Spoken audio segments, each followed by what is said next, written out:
মধ্য জায়গা যেখান থেকে এবং থানা বিএনপির এই যে আহমদ বাচ্চিউল্লাহ বক্তব্য আর এই স্বাগত বক্তব্য মুখ বন্ধ করে আপনাদের কার্যক্রম চালান। আর একটি ষড়যন্ত্র করা, আপনারা হাজার হাজার কোটি টাকা পাচারের কথা শুনেছেন মালিক। এই সমস্ত এখন কর্মীদের উপর অত্যাচার নেমে আসলো, এই দেশ থেকে স্বৈরাচারী সরকারের পতন হয়েছে।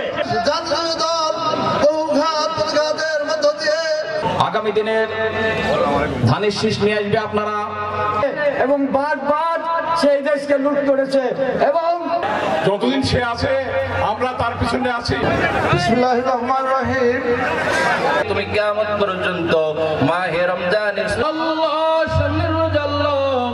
নামা করি তোমাদের সকলের গুনাহ খাতা মাফুদের মুসলমানদের আল্লাহ দলাতুল ফাদার উতিনা কুররাত আয়ুনি ওয়াজআলনা।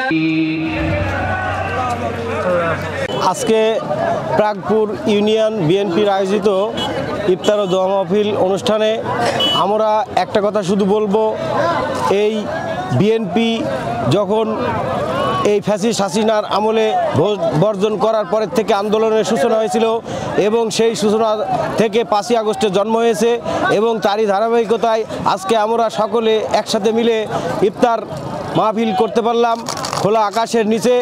এবং এই ধারাবাহিকতায় আমরা দেশনেত্রী দেশমাতা বেগম খালেদা জিয়া আপসীর নেত্রী, তার রোগমুক্তি কামনা, সুস্থতা কামনা করি এবং তার দীর্ঘায়ু কামনা করি এবং আমাদের তারুণ্যের অহংকার তারেক রহমান ওনার সুস্থতা কামনা করি এবং উনি সুস্থভাবে আমাদের মাঝে ফিরে আসুক।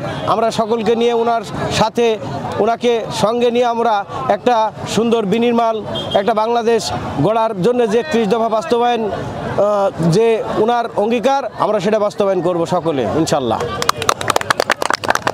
কোন সন্ত্রাসকে দৌলতপুরের মাটিতে জায়গা হবে না। যদি আল্লাহ আমাকে সুযোগ দেয়, কোন সন্ত্রাসীর জায়গা দৌলতপুরের মাটিতে হবে না। দৌলতপুরের মানুষ নির্বাচনের পর শান্তিতে ঘুমাবে। কোন চুরি ডাকাতি সে আমার আত্মীয় হলেও সে যদি দলের নেতাও হয় তাকে থাকতে হয় কারাগারে, তাহলে দৌলতপুরের থেকে বাইরে থাকতে হবে। আমি যদি আমার বাঁকায় বললাম তো বাগানে চাল, তাই এখন কিছু বলতে পারছি না। আর প্রশাসন এখন কোনো কাজ করছে না। বর্তমান সরকার সাথে দেশি বিদেশি একটি চক্র ষড়যন্ত্র করছে যাতে আপনারা ক্ষমতায় না আসতে পারেন। তারা তাড়াতাড়ি নির্বাচন দিতে চায় না। তাই আগামীতে আমাদের আবার আন্দোলন করতে হতে পারে এই সরকারের বিরুদ্ধে নির্বাচনের জন্য। এবং আপনারা ঐক্যবদ্ধ থাকবেন, ঐক্যবদ্ধ থেকে এই থানার আসন আমরা তারেক রহমানকে খালেদা জিয়াকে উপহার দেবো এই আশাবাদ ব্যক্ত করে আমি আমার বক্তব্য শেষ করছি।